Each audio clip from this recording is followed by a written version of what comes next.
Olá, amigos. Hoje nós vamos entender melhor o porquê Deus permite a guerra.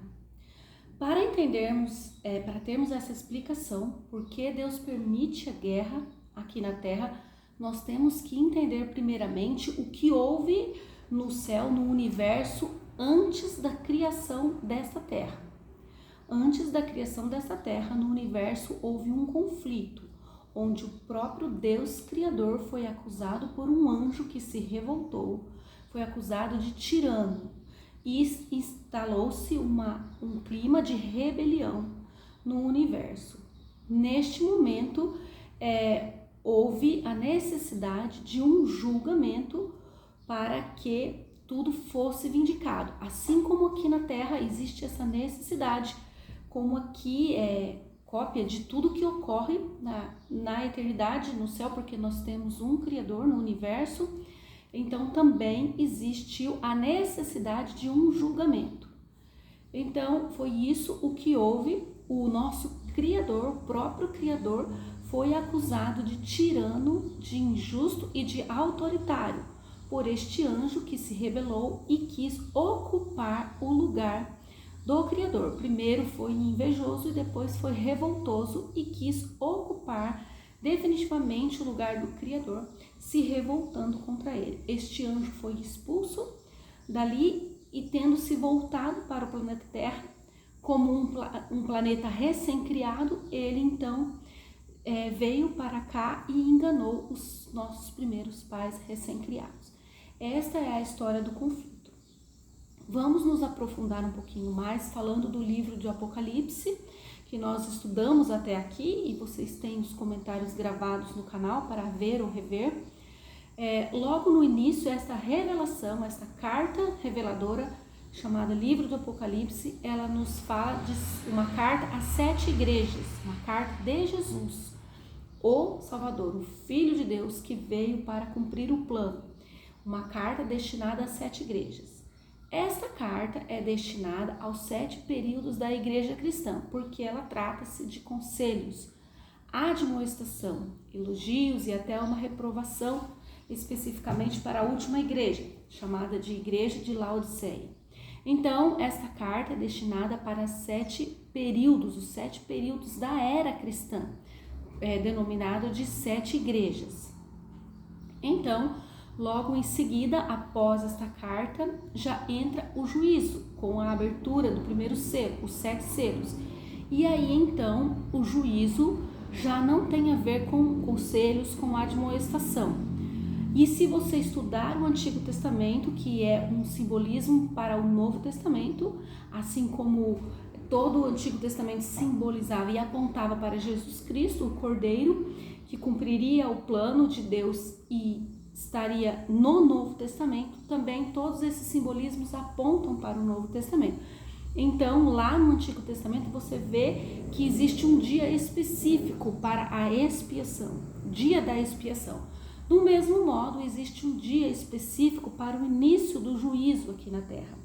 E este dia coincide na sequência, na era da 7ª igreja, a Igreja Cristã de Laodiceia.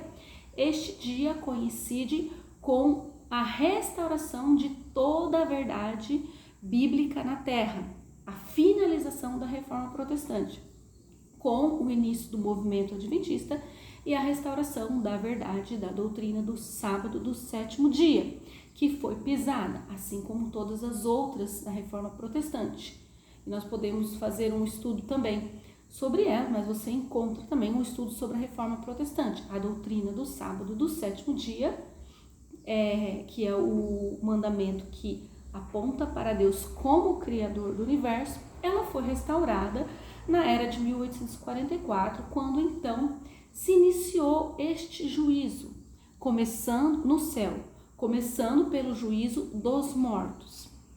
Então, podemos ver a diferença dos conselhos de Jesus e depois da atuação de Jesus, como fazendo o juízo investigativo da vida, começando pelos mortos, no início da restauração de toda a verdade protestante, toda a verdade bíblica pura aqui na Terra, coincidindo com este início. podemos então fazer um raciocínio na sequência da revelação que a palavra de Deus nos mostra, certo? Então, entendam, Deus não é o causador das guerras, ele apenas permite que Satanás, que é o revoltoso, o anjo revoltoso, causador de todo mal, ele mostre para todos, para todo o universo, qual é as consequências do pecado e o curso das coisas causadas pelo pecado, que são morte, destruição, dor, doenças,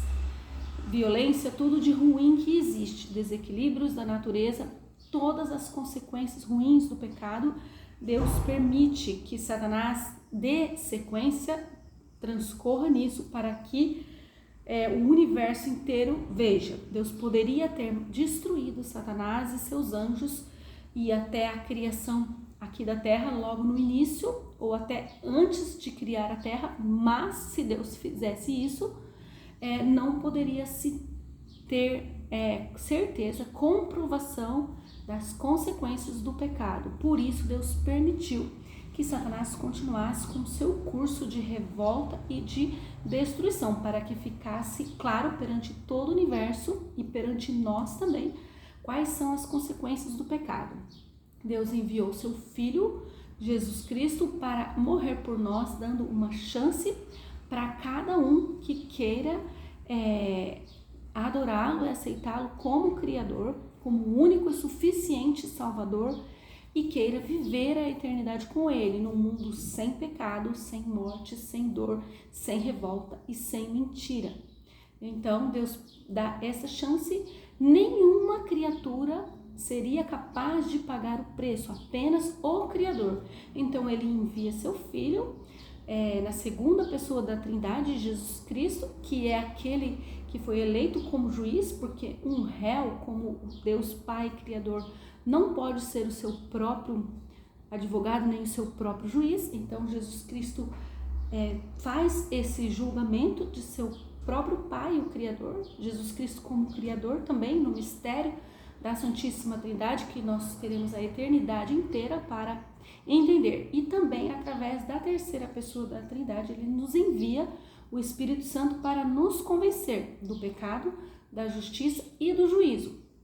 E assim convencidos, nós temos a opção, a oportunidade de escolher a salvação eterna, escolher ficar do lado de Deus, da forma como que todos os vivos terão que tomar uma decisão do lado de Deus ou do lado de Satanás, e aqueles que já estão mortos vão ser julgados pelas suas obras, pela decisão que tomaram enquanto estiveram vivos.